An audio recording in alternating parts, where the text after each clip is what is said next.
When you're looking to buy a board, you want to look for this and something like this, and I'll explain why.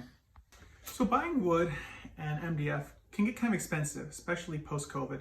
And so there's a couple tricks that I've learned that I think will be helpful for you. So the first thing is, I pointed out this imperfection. Now, if we look at it, it goes to about 46 out of 48 inches.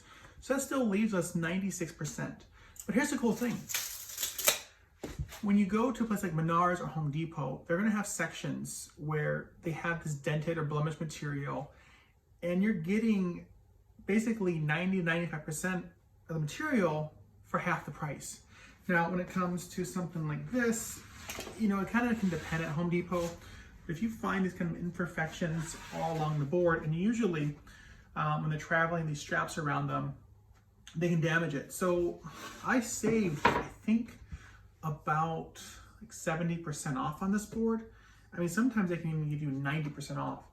And so instead of buying lumber brand new, I mean, unless you need the whole thing perfect, a lot of times you can get wood for your projects or jobs for far less than you have to spend normally.